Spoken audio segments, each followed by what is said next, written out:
World of Winx was the first Winx Club spinoff to center around the core 6 fairies from the main series. The series followed the Winx as they returned to Earth and traveled the globe in an effort to protect humans from an unknown evil. The show is kind of like if Once Upon a Time and Totally Spies had a baby. It was fairly well received by fans of the original Winx Club, who had been complaining for years about how the main show had become too childish in its later seasons. But was World of Winx actually good, or just successful nostalgia bait? Hi, I'm Sasha, and I like to take deep dives into childhood media in order to escape the horrors of adulthood. Prior to making this video, I had never watched World of Winx. It came out when I was in high school, and at that point, I had already watched the original series get absolutely mangled by Nickelodeon, so my hopes were not very high that it would be any good. I remember when it first hit Netflix, and I was very confused because it didn't seem very magic-focused based on what was shown in the trailers, but I was intrigued. That is, until I saw that it once again took place on Earth. I know it's a spin-off, but seeing yet another season of this show focus on Earth instead of utilizing the rest of the magical dimension immediately made me write it off, because I assumed it would be in the same vein as the Nickelodeon version of Winx Club, which I was not a fan of. But to my surprise, I've seen many people online say that World of Winx was actually good, and much better than the newer seasons of the main series. And people were also saying that it seemed to be more mature and aimed at the older fans, which was the exact opposite of what I expected it to be. So with some skepticism, I added it to my watch list. And then a few months later, I posted my History of Winx Club Reboots video, and I have since gotten several requests to talk about World of Winx, giving me the perfect excuse to finally watch it. If you requested a World of Winx video, I assume you're subscribed, but if not, take this as a sign that you should be. Oh, by the way, this video is not spoiler-free, so consider that your first and only warning.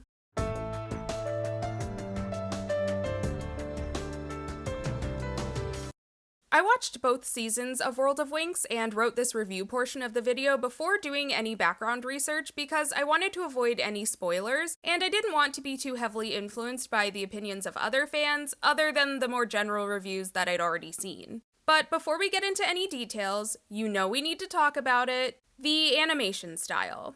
Now, I wasn't going to immediately clutch my pearls at the thought of them changing the art style since this is a spin-off, but I think the first mystery these fairy detectives need to solve is the case of the missing melanin, because what is this? The whitewashing is atrocious and so unnecessary, and such a bizarre choice when partnering with Netflix since that would automatically distribute the show to a diverse global audience. I guess the World of Winx is not a world that includes diversity, though. Some people have tried to argue that this was because of the art style, but first of all, skin tone is not an aesthetic. And secondly, there is literally a character in Season 2 with darker skin than Aisha's original skin tone. So they absolutely could have made her and Flora darker. They just chose not to. World of Winx came out before Season 8 of Winx Club did, so it almost feels like this was a litmus test to see how much whitewashing they could get away with. Another noticeable difference is that the girls' faces all look kind of pulled back, and they no longer have unique facial features from one another. There are other characters in the show that do have distinct facial features, but any female characters that we're supposed to view as being attractive all have the same cookie-cutter face. In the original Winx Club, characters had unique facial features, such as different nose and mouth shapes. The differences were subtle, but they were there. It's not the biggest issue in the world, but it does feel like a downgrade in terms of character design. And since there were side characters with more unique facial features than our main 6 characters, it kinda just feels like the animators were putting their focus on the wrong thing. I think if you did an Animorphs of Winx Club, World of Winx would be the middle stage between Winx Club's original art style and Season 8. Other than the facelifts and the fact that it looks like someone poured bleach on the original drafts, I do like the animation style. I think the overall art style is really pretty, and it doesn't have that hyper-digitalized look that the Nickelodeon version of Winx Club had. It also used this pretty kind of watercolor effect and different textures, which I think gives it a really interesting look. I went into this expecting 26 episodes per season, as is typical for Winx Club, but I forgot that we're on Netflix now, which means Netflix rules, which means 13 episodes per season, even if the episodes are only 20 minutes long. But I think this actually worked in the show's favor because it meant that they couldn't afford to waste too much time on filler episodes that distracted from the main plot, something that became a frequent issue from Season 5 onwards of the main series. However, it did start to lag a little bit near the middle of the first season as the episodes started to feel a bit formulaic, which is not how the series began. Which was frustrating because by episode 12, it didn't feel like things were going to be wrapped up, which then resulted in a very rushed finale. Season 1 of World of Winx is centered around a mysterious talent thief who is taking talents from around the world. At first, I thought this meant the thief was stealing the talents from people and leaving a talentless version of them behind, but no, the people are actually being kidnapped and are referred to as talents. The Winx girls go undercover as talent scouts for a talent competition reality show called WOW, a role which conveniently requires them to travel the world in search of talented people. So, right away, I was filled with so many questions. First of all, when is this taking place? It's a spin-off, so its timeline doesn't need to align perfectly with what's happening in the main series, but since it is about the 6 main characters, and they obviously can't be in 2 places at once, we should be given a point of reference. In the very first scenes, they make a point to emphasize that they can't use magic because humans don't know about magic yet. So I thought, okay, this must be taking place in between the first movie and season 4. But then they show Roxy and the Fruity Music Bar and R2, who for some reason is now called Arthur, which means that this has to take place sometime after season 4. But in season 4, the Winx bring magic back to Earth and introduce humans to the world of fairies and magic. So now there's no logical point in the Winx Club timeline where this can take place. Ugh, this is just like Magical Adventure all over again. Also, how did they end up with this mission in the first place? It's never explained. During the first chase scene, Bloom says they can't use magic because they don't know if the guy is human or not. But if they don't have knowledge that magic is involved in some capacity, then why are they working on this in the first place? You're telling me magical fairies that have saved the universe multiple times don't have anything better to do than investigate some loosely connected kidnappings on Earth? The season even has a subplot involving the police because this is something that the police on Earth would normally handle, which I appreciated because I literally asked, shouldn't the police be handling this? Maybe I missed something in the beginning, but I felt like they should have established a clear connection to magic to justify why the Winx are the ones handling this. And then my last big question was, why did their cover need to be talent scouts for a TV show? It seemed to hurt their mission way more than help it because it slowed them down multiple times, and it put a target on the backs of the people they're trying to protect. They're trying to find the next victim before the talent thief does, so how exactly does broadcasting them and their location to the world help keep them safe? Aisha literally says at one point that the show is creating more problems for them than anything else. The show seemingly runs daily, and the cameras follow their every move. This is probably the worst possible cover story that a secret agent could have. And something else that didn't make sense was that WOW is supposed to be the most popular show on TV, but no one treats them like they're celebrities until after Bloom gets kicked off the show halfway through the season. It's like the writers completely forgot this detail until it was convenient for the plot. Most of these things, especially the timeline issue, wouldn't be as big of a deal if this was an independent series or a spin-off that centered around brand new characters, but it's very obvious that this was written with the expectation that the viewer has already watched the first 4 seasons of Winx Club, so it's kind of impossible for me to separate the two. And I say that because, aside from the references to season 4, not a lot of time was spent on character development for the Winx girls, and it's not even totally clear what their powers are right away, so it's obvious that they're expecting the audience to already have this knowledge coming into the show. But if that's the case, then the questions I asked should have had answers. It's like they tried to toe the line of being a series anyone can watch and one that fans would enjoy, and it resulted in this weird paradox. But honestly, I'm not sure if anyone would be able to enjoy this series without the previous knowledge of Winx Club, because the lack of character development would make them all seem kind of hollow. Now, I want to take some time to focus on the positives of the show. First off, I was pleasantly surprised that it's genuinely funny. There were several times when I actually laughed out loud. I really liked the look and aesthetic of Dreamix and its transformation sequence, and I also really liked the transformation song. The wings are especially beautiful because of that texture detail that I was talking about earlier with the animation style. And I'm a sucker for a boot pant combo. It's super impractical, so I would never wear it, but I do love the look of it. In fact, I really loved the fashion overall in this. In my Winx reboot video, I talked about how the fashions after season 5 had pretty much become just the same outfit in 6 different colors, so it was nice to see the return of actual fashion design. The outfits are still very similar, Like, they still aren't as unique from one another as they were in the original seasons, but each outfit does have different cuts, colors, and details. So they look more like they came from a singular fashion collection instead of just dip-dyeing the same dress over and over again. The show had a very clear influence from Totally Spies, which is evident from the spy costumes and gadgets. Some might view that as a negative, but I think it was well executed, so I'm viewing it as a positive. And since they made it clear that we wouldn't be getting to see as much of their fairy forms as we normally do, it was nice to have something that was still visually interesting and that drove the action forward. I know I pointed out a bunch of issues with the writing already, and trust me, I have more, but I want to give credit to the writing for the things that it did well. Although there's a lot of confusion from the kind of rushed story setup, the show did a great job of actually keeping me hooked and curious from episode to episode. There were questions that the Winx themselves also didn't know the answers to, so trying to solve the mystery alongside them had me a lot more invested in the story. This was also the first time we didn't know who the villain was right away. With the exception of Professor Avalon in Season 2, we as the audience have always been told who the villain is almost right away, even if the Winx girls don't know it yet. So it was refreshing to see this change up. Speaking of villains, the reveal of Captain Hook's identity was so well done because all of the pieces were there, but we as the audience didn't think we had a reason to put them together. When he revealed his name was Jim, I did bust out laughing because what do you mean this man from a fantasy dimension is named Jim? But knowing that his real name is Captain James Hook, that makes a lot more sense. I started to suspect this would have something to do with Peter Pan when the pirates were introduced because this character design made it so obvious that this was Smee, but I still didn't think to suspect Jim was Hook.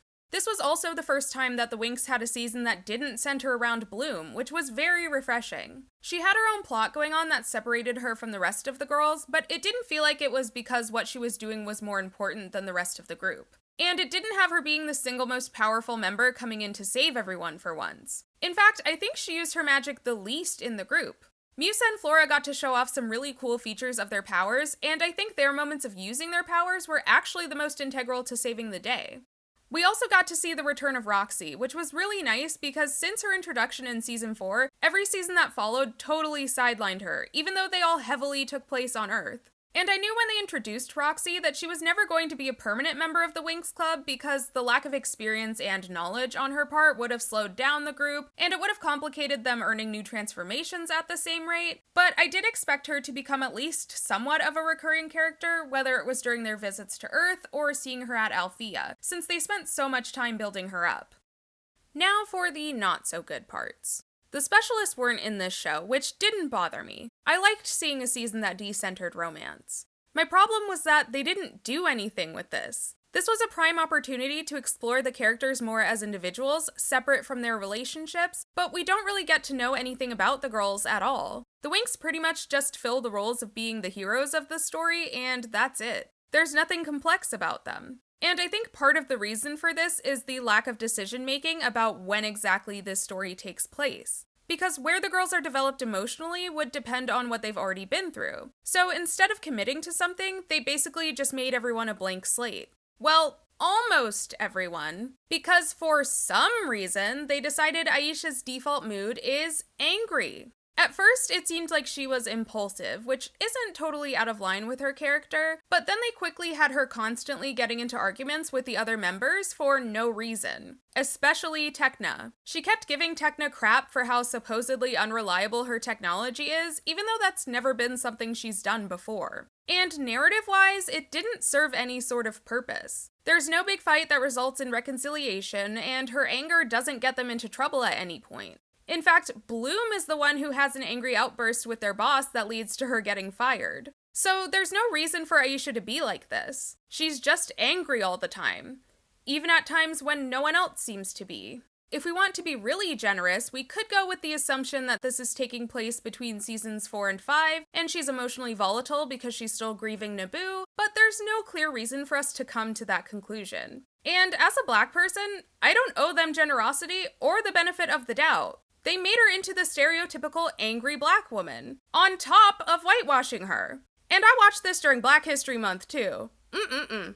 Something I can't stand in TV shows and movies is forced incompetence for the sake of plot. In the first episode, the girls identify the next kidnapping victim, and they're all like, we can't let her out of our sight. But then immediately after her performance, which they know is the most likely time she's going to be kidnapped, they leave her alone in the dressing room. And unsurprisingly, she's kidnapped. You're seriously telling me 6 of you couldn't keep track of one person?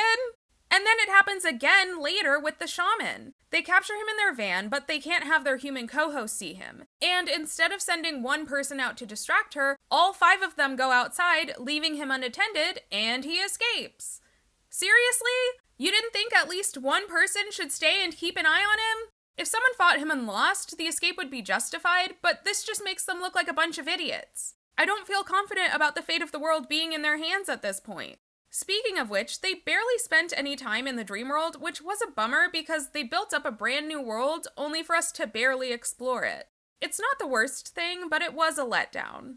Another letdown was the Dreamix transformation. While I like the transformation itself, I don't get what the purpose of it was other than the fact that it's pretty to look at. I've seen other fans complain about the fact that after Enchantix, the transformations were less about becoming more powerful and more about fitting whatever scenario they're in. And I agree with that. But in this case, there's no clarification for why they need the Dreamix transformation or what new powers they get with it. In fact, some of their attacks seem much weaker than what they have been in the past. And some of the creatures they fight from the dream world are immune to magic, which literally makes this transformation feel pointless. It would make sense if they had one of their older transformations and therefore needed Dreamix in order for their magic to affect their enemies, but that's not what happens. The Dreamix power does seem to give them the ability to predict who the next victim will be, and it seems to connect them to the world of dreams, but I still wanted an explanation for why they suddenly gained this transformation. Why did they earn it in episode 1 and not before the first kidnapping happened? The Dreamix transformation literally comes out of nowhere. The Winx are just as confused as I am when it first appears. And we never get an explanation for it, even though historically we always have. While I liked the look of the transformation sequence, I didn't like the sequence itself. Like, there's a little bit of transformation happening as we see them gaining accessories, makeup, and their wings, but for the most part, it's just a bunch of jump cuts to the girls doing different poses. Like, the transformation starts and they're immediately in the outfits already.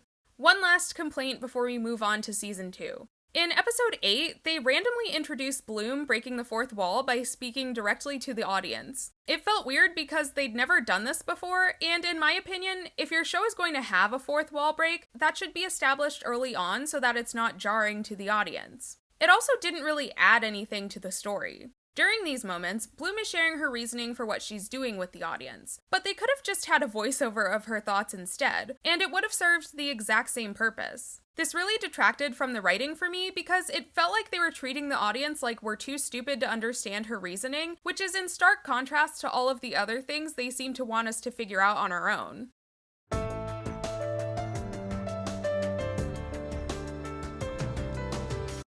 I went into season 2 being cautiously optimistic that they would fix some of the issues I had with season 1, but also hyper aware of the things I didn't like. Unfortunately, the first episode of season 2 is one of the worst in my opinion, so it was a bit of a rough start. The episode throws so much exposition at you in the first 8 minutes alone, and I think that's pretty ridiculous for the second season of a show because most exposition should have been handled in the first season. So I'm about to throw a bunch of information at you just as quickly as they do. The Winx have been touring the world as a band for several years now and are now famous pop stars. They're constantly being stalked by this crazy music reviewer who is very obviously sabotaging their shows for some reason. They seemingly haven't been to the World of Dreams since season 1 until they're suddenly summoned by the spirit of the World of Dreams who tells them that the World of Dreams is in danger and if it disappears, then fairy magic does too because it is apparently powered by the existence of dreams. She gives them their new Onirix transformation, which is supposed to make them more powerful so that they can save the World of Dreams. Also, the World of Dreams is actually Neverland, and in order to save it, they need to find Peter Pan's son, Matt, who is prophesized to be the hero that will save everyone from the evil queen, who is actually Tinkerbell.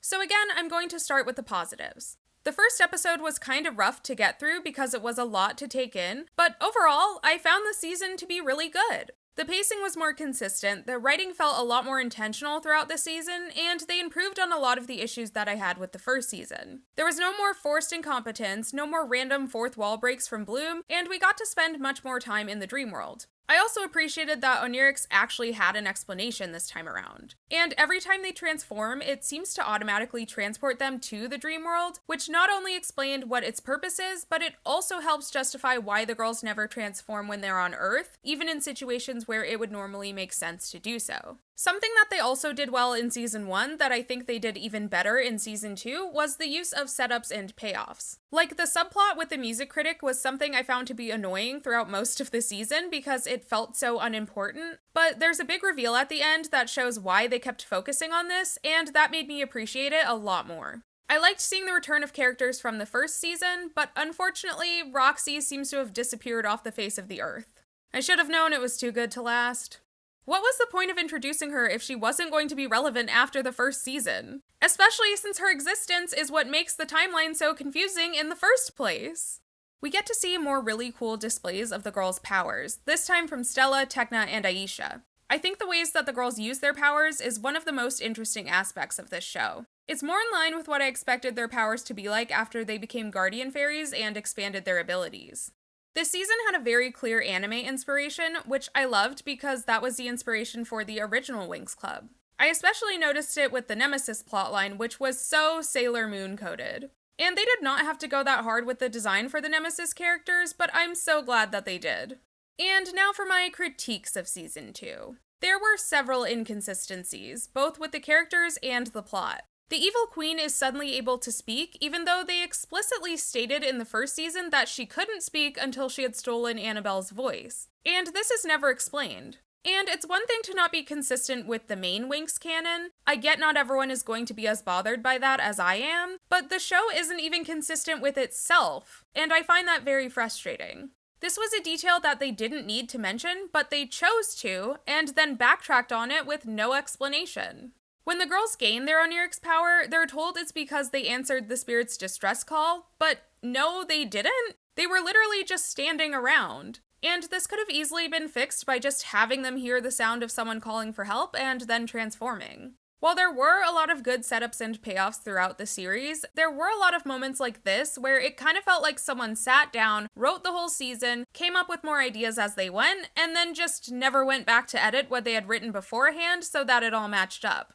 To be honest, I think Onirix is one of the worst Winx Club transformations. The disco jumpsuits look super outdated, and I didn't really like the wings either. I liked the jewelry, and I did love seeing most of the girls wearing their secondary colors for a transformation for once. I thought that was a really cool change-up. But the overall designs just aren't that interesting to me, especially when comparing them to the Nemesis characters, which are more unique and interesting to look at. Knowing Rainbow's history, I didn't even have to look this up to know that dolls were being made for this, so I'm guessing the designs were made quite simple so that they'd be easy to mass produce, which is lame. I also found the transformation sequence for Onirix awful. The song for it slaps, as expected, but there's even less transforming happening here than there was with Dreamix. We see them gain their wings, and that's it. I can't believe I'm saying this, but the transformations are worse than the ones from the 2025 reboot. As I mentioned before, this season saw the return of the Winx Band. Did anyone ask for this? Winx in concert was an iconic moment in Winx Club history, but ever since it happened, they have forced this to be part of the series from season 4 onwards. And while Bloom has always been the main character that the story centered around, this, in my opinion, was the start of the series turning into Bloom and Friends. Because she's the lead singer of the band, even though Musa is literally the fairy of music, and Stella is the only other character that had previously been established as someone who likes to sing. Near the end, there's a reveal that Hook is actually a bad guy, and Tinkerbell is made out to be a victim of her own vengeful feelings. The Hook reveal was well done, but Tinkerbell's personality does a complete 180, and the Winx immediately start defending her despite knowing all of the horrible things she's done. I agree with the other characters in Neverland that don't want to forgive her. Just because she suddenly realized what she was doing was wrong, it doesn't mean she shouldn't be held accountable. She tormented all of Neverland and kidnapped several people just because she was mad that Peter Pan left, and we're supposed to feel bad for her? And her personality change is solely because of her love for Matt, which was insanely underdeveloped. We saw them have one conversation. Matt has seen her in his dreams his whole life, which apparently means that he's in love with her, and I guess that's good enough for her. And don't even get me started on the implications of that age difference. The concept of love saving the day is cute, but it didn't feel believable here at all. The season also ended with 2 massive cliffhangers. Not just a setup for a new season like how they did in season 1. No, these were full-blown cliffhangers. Why would you do this if Netflix hadn't greenlit a new season yet? The main Winx Club series never ended on a cliffhanger, so why did we decide now was the time to try this? I saved discussing the Nemesis plotline for last because I have a lot of thoughts on it. I loved the idea of this, especially because it should have fixed my criticism about the lack of character development, but I don't think it was well executed. Throughout the season, each Winx girl has to battle a shadow version of herself, called a Nemesis, that is created by Tinkerbell. The Nemesis is supposed to be the manifestation of the girl's biggest weakness. Again, very Sailor Moon coded. But each girl defeats her Nemesis within like 5 minutes, and only Stella and Tecna's were really well done. I'll go in order. First was Bloom. I guess her Nemesis was supposed to represent paranoia, which I don't think is a stretch for Bloom. I mean, we all remember when she attacked Diaspro immediately after meeting her, right? But when the Nemesis is created, Tinkerbell says it's supposed to be the darkest parts of herself, and that just didn't translate very well as the introduction to this concept. Musa's weakness was literally non-existent. Her Nemesis just appears, and then she fights her, and then that's it. Musa is typically a very emotional character, and that wasn't really explored in this show, so I feel like this was a wasted opportunity to do that. Stella's was interesting because they actually gave her a backstory. Unfortunately, the backstory doesn't really make sense for Stella. The story is that she was bullied as a kid, and so her weakness is fearing that no one actually likes her, which is the exact opposite of the Stella we all know, who grew up as a princess and is known to have so much confidence that it borders on being arrogant. I liked the way her Nemesis was done, but it just didn't make sense for her character, even within this show canon. Because just like in the main Winx series, when someone insults Stella, she responds with anger. But for this single episode alone, she responds with sadness. And then 2 episodes later, she's back to responding with anger. I think a better weakness for her would have been either struggling with overconfidence or sharing the spotlight. The fear of her friends not actually liking her is fine, but I think it would have made more sense for Aisha, who we know didn't have any friends growing up besides the Pixies. Flora's Nemesis was literally just death being the opposite of life. Flora is typically a conflict-avoidant person, so I would have liked to see that being explored, or maybe the fact that it can lead to her being indecisive. Like, literally anything to add some substance to her character would have been nice. And then we have Aisha.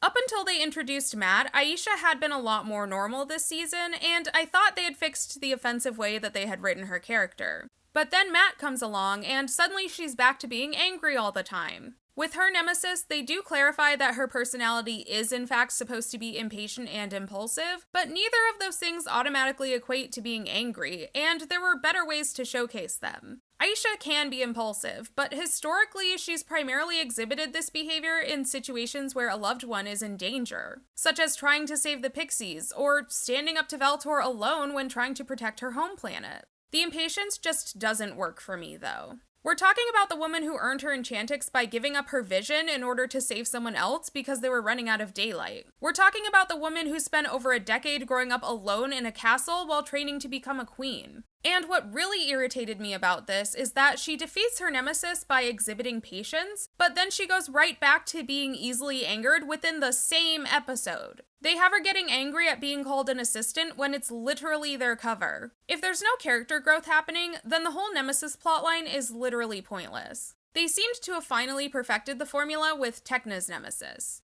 Tecna's weakness was that she can be a bit controlling and hyper-organized, and so her Nemesis was based on chaos, and Tecna defeated her by learning to let go of control and embracing spontaneity. In my opinion, this was the only Nemesis that was consistent with both the character and the story. Ultimately, I think most of the problems I had with World of Winx would have easily been fixed if this show hadn't centered around the existing Winx Club members that we all know and love. Personally, I would have loved if this show had centered around Roxy and a new group of fairies. They spent a lot of time introducing us to Roxy in Season 4, and the addition of her character felt like they were setting it up for her to usher in a new generation. Obviously, fans have a strong attachment to the original Winx girls, but considering the countless number of original characters that fans have created themselves, I don't think they would be opposed to getting to know some new fairies. And instead of just ignoring the fact that magic returned to Earth, they could have made some type of rule that limited their ability to use it around humans as a precaution, since magic is still a new concept to them. This would have solved the continuity issues with the main Winx Club canon, but World of Winx did have a lot of continuity issues within the show itself. The original 3 seasons of Winx Club also had some plot holes, but there's a difference between introducing a D-plot that goes nowhere and changing the personalities of the main characters within the same season. This was also made a decade after the original series was created, and without any interference from Nickelodeon, so I expected more improvement. I saw one fan claim that World of Winx is supposed to take place in an alternate universe, but other than the Winx Club wiki claiming this show takes place during an alternate timeline, I couldn't find anything that backed this. I read every press release about the show's announcement that I could get my hands on, and not a single one mentioned this. And the description of the show says that the Winx girls return to Gardenia, which implies that this takes place in the same canon as the original show. It's much easier to watch this if you go into it believing that it's an alternate universe, but just because we want something to be true, it doesn't mean that it is. Fans were pretty unanimously upset by the cliffhanger at the end of Season 2. And no matter how hard I tried, I couldn't find any more information about it. It doesn't seem like Rainbow ever released a statement addressing the show's cancellation, so fans were just left wondering for months and even years about the show's return before finally having to accept that it wouldn't be happening. However, I did find out that when World of Winx was created, Rainbow had signed a deal with Netflix for 2 seasons. So Rainbow wrote that Season 2 finale knowing full well that there was a possibility of the show not being renewed. Maybe they felt overconfident because of how popular Winx Club is, or maybe they just felt really good about their relationship with Netflix, but regardless, ending on a cliffhanger without a guarantee of a new season was a bad idea. Netflix is notorious for suddenly canceling shows, even award-winning ones. There was no reason to assume they'd be the exception. I don't want to single out any reviews because I think we should all be respectful of one another's opinions, but nearly every positive review I saw mentioned that the show is much better than what Season 6 onwards of the main Winx Club series was. And I'm wondering, did people genuinely think this show was good, or did fans just like it because it was better than what we'd been getting? I try to be pretty objective with my review, but at the end of the day, I was watching this show while already being a fan of Winx Club. And I'm pretty sure that was the case for nearly everyone else who watched it. But better than the worst seasons of the main series isn't a very high standard. In an interview about the show's release, Rainbow's VP of Content, Cristiana Buzzelli, said that the show was aimed at an older child audience, aged 8 to 12. But in that same interview, she also said that the goal was to please longtime fans of Winx Club while also attracting a new audience. If that sounds familiar to you at all, it's because Rainbow said pretty much the exact same thing when they announced Winx Club The Magic is Back. And yes, this was 10 years ago, but it still had the same issue. Fans of the original Winx Club from before it premiered on Nickelodeon were mostly teenagers and young adults when World of Winx premiered. Personally, if I had watched this when it first came out, I don't think I would have enjoyed it that much. I liked it more than Season 5 onwards of Winx Club, but at the end of the day, I still have the original 3 seasons of Winx Club to compare it to, and it just wasn't as enjoyable for me. And even though it had darker moments, it still felt more childish to me than the original show did. There were moments where the show suddenly just turned into a music video, and that made me feel like it was targeting 5-year-olds. In my opinion, World of Winx feels too childish for older kids, which is who they were trying to target, so I don't think they had a very good understanding of their audience. And I feel like that's why the show failed to make any sort of big impact beyond the existing Winx Club fanbase.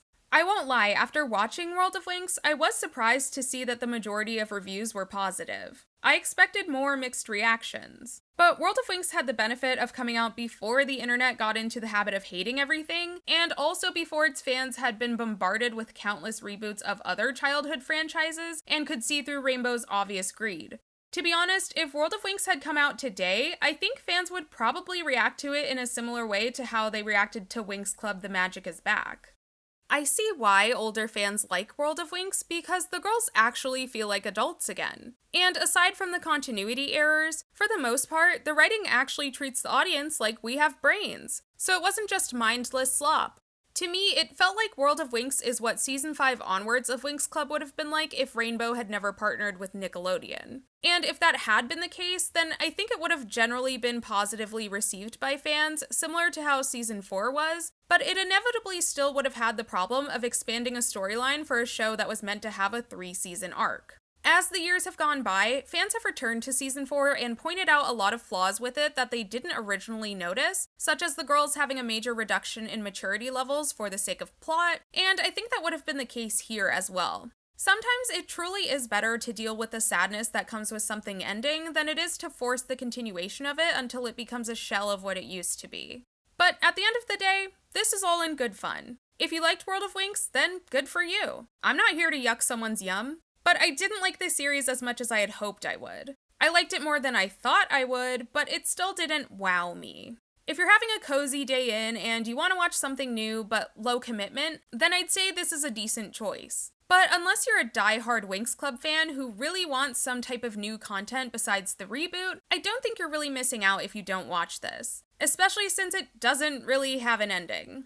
Apparently, World of Winx will be taken off Netflix this November because the licensing deal will expire. I was surprised that Rainbow was letting this deal lapse since they obviously have an ongoing relationship with Netflix, but it looks like they were anticipating this because over the last few years, they've uploaded the entire series to the World of Winx YouTube channel in multiple languages. So if you ever get the urge to watch it after it's taken off Netflix, you should be able to. But what are your thoughts? Did you watch World of Winx when it came out? Do you love it? Do you hate it? Let me know! If you liked this video, go ahead and subscribe for more childhood deep dives, and I will hopefully see you in the next one.